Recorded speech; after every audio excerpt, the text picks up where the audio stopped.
Hello YouTube, and welcome to Musing About Music, the show that focuses on music past, present, and future.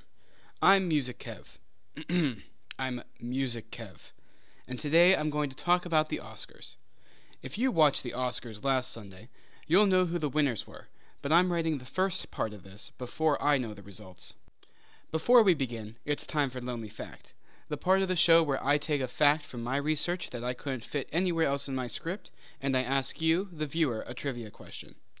Today's question: what song won the first Oscar for Best Original Song? As always, the answer will be at the end of the video, so stay tuned for that. Because my show is about music, we are going to focus on those awards, specifically the Best Original Song category. This is only in the interest of time, not to discount the Best Original Score nominees, who do an excellent job at setting the mood in their appropriate films. I'm going with the original song because you are more likely to recognize it at first listen or first mention. Enough about my reasoning, though. One more thing. I recommend that you follow the links I put in the video to listen to these songs so that you will know what I'm talking about.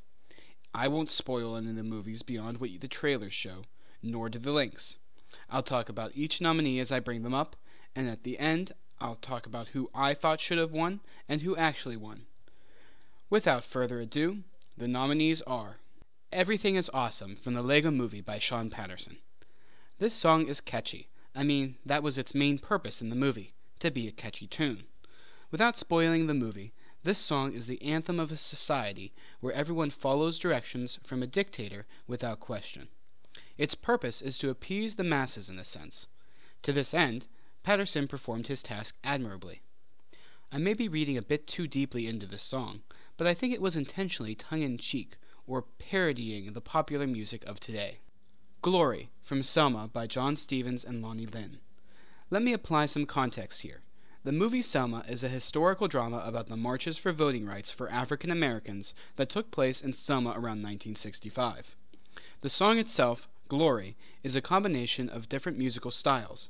The chorus resembles a spiritual, while the verses flip to a rap.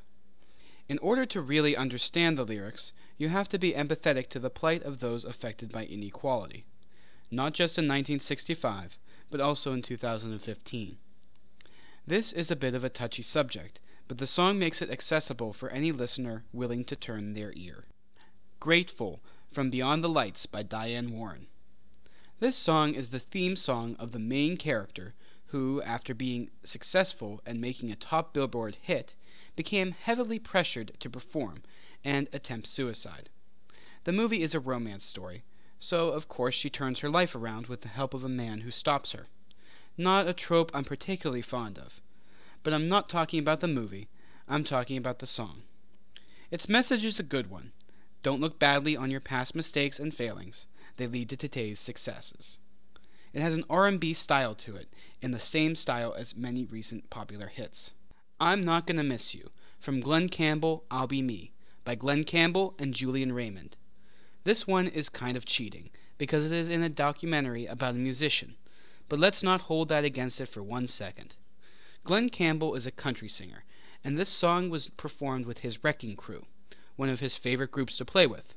Again, to understand this song fully, you have to know the context, and you must listen to it with that in mind. Campbell was diagnosed with Alzheimer's disease around the beginning of 2011. This seems to be a final word to his family, and any family that also knows someone with Alzheimer's. Overall, a very beautiful song with unique uses of chords to set a mood and a powerful melody.